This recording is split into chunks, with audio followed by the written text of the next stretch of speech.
Eu acho que se algumas reformas na nossa tributação vierem a ser consolidada, eu desconheço movimentos de reforma de tributo que tenham baixado o tributo. Não conheço. Cada vez que se fala em mexer em tributo é para aumentar. Uhum. Então, me parece que isso também, esse tributo que está em análise, já prestes a ser aprovado pelo Senado, ele vai também revelar, tá certo? O que o cidadão paga, o que a empresa paga. Inúmeros tributos que estão sendo acondicionados em um só, que se chama Imposto de Valor Agregado, me parece que pelos depoimentos daqueles que desenvolveram o projeto, esse valor deve chegar entre 25% e 30%. Uhum. O país que mais tributa, se a memória não me trair, é a Noruega. Noruega, Dinamarca, não é isso? Que é em torno de 22, 23. É possível que o nosso seja 28. Então Caramba. agora vai ficar evidenciado que nós, não de uma forma só, mas distribuído em inúmeros tributos, nós pagávamos mais. Então, o que acontece? O país, ele só consegue, eu não digo o Brasil, mas um país, ele só consegue desenvolver uma economia se houver investimento.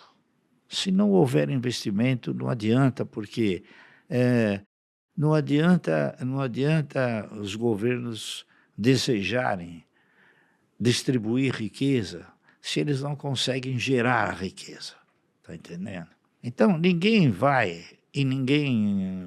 se atrever a tentar montar investimentos aqui, empresas aqui, se ele não conseguir desenvolver um produto que tenha preço competitivo. Tá certo? Então vai ser muito difícil arrumar emprego como o governo pretende.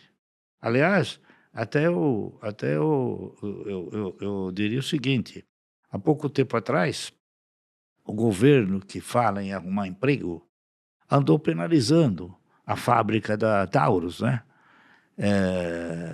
Por causa de arma, etc. E saíram 400, 500, 600 empregados foram demitidos, né? Então há uma diferença entre o que se fala e o que se faz, Sim. tá certo? Então, esse tributo que vem por aí precisa ser avaliado com muita assim prudência, né? Porque a sensação que fica é que provavelmente, talvez, ao invés de nós cativarmos mais investimentos para o país, nós vamos acabar fazendo com que saiam investimentos aqui do país. Márcio, Essa é a agora minha visão. entendi. Então, o dividendo, ele resulta do quê? Ele resulta de uma atividade econômica, está correto? Existem empresas, até vou dar um exemplo. Por exemplo, a Taurus, ela produz em real e vende em dólar. Então, ela tem assim uma possibilidade muito boa, né, de gerar bons resultados para distribuir para os seus acionistas. E outras também que fazem dessa maneira. A Klabin é uma delas, né? Ela tem custos em real e em algumas ocasiões ela vende em dólar quando ela exporta, né?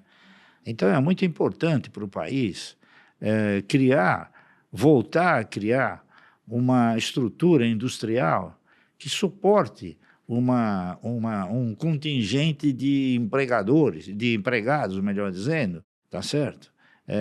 Que possa sustentar esse país. Senão, esse país aqui vai virar um país que não vai ter trabalho para ninguém. É, Está correto? Não vai ter Uhum. trabalho para ninguém. né, o que nos leva de volta à discussão que você trouxe aqui no início de taxa de juros. Quer dizer, por que existe essa pressão tão grande para que a taxa de juros caia, nem que seja na marra? Porque o estímulo econômico vai ter que vir Sim. novamente via consumo. e ninguém vai consumir se tiver endividado.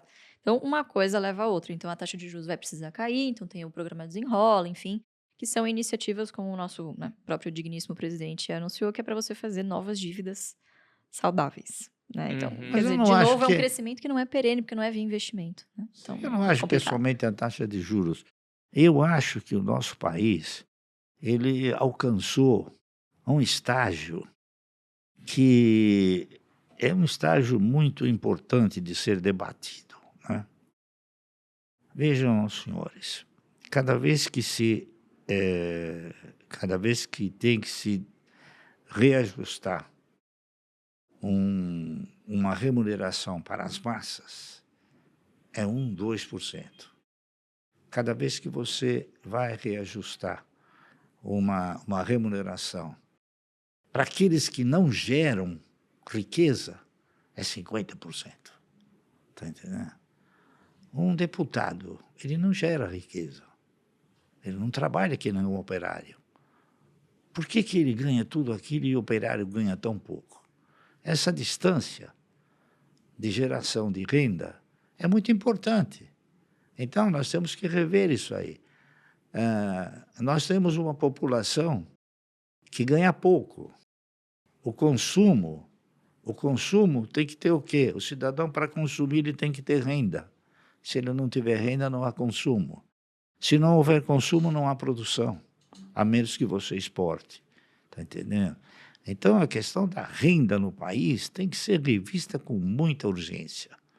Está correto? O cidadão... E, ademais, tem o seguinte, o beneplácito que se oferece a título de benefício é menos do que um salário. Quer dizer, quando você oferece um Bolsa Família, você está dando o quê? Você está dando um instrumento de fome. Você está dando o camarada não vai conseguir, de maneira nenhuma, viver com aquilo lá. A menos que haja um crescimento. Então, veja bem, se você for fazer uma análise muito criteriosa, quem gera renda nesse país ganha mal, muito mal. Então, ele não pode consumir. Se ele não consome, não há produção. Tá certo? Então, você tem que olhar o quê? Você tem que olhar para uma estrutura industrial que exporte. Agora, uma estrutura industrial que exporte tem que ter o quê? Preço competitivo. E nós não temos esse preço competitivo.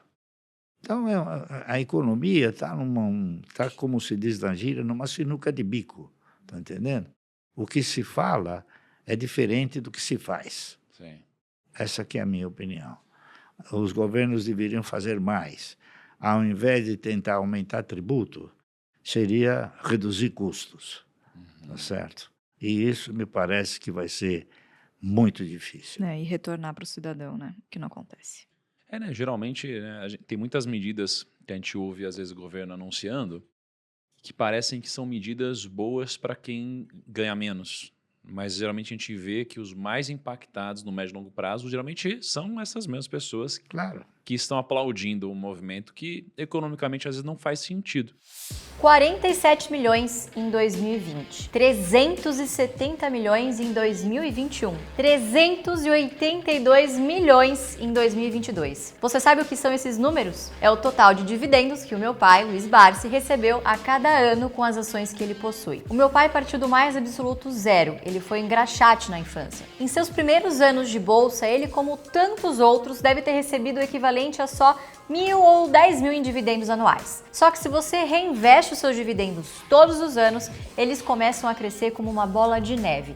E após 40 ou 50 anos de boas escolhas na bolsa, muito provavelmente você também vai estar recebendo milhões de reais por ano em dividendos. Quer aprender a fazer isso? Participe de uma aula magna online e gratuita, onde o próprio Barsi vai te ensinar um método que ele mesmo usou para se tornar o maior e mais bem-sucedido investidor e pessoa física da Bolsa Brasileira. Clique no botão e pegue o seu convite gratuito agora mesmo.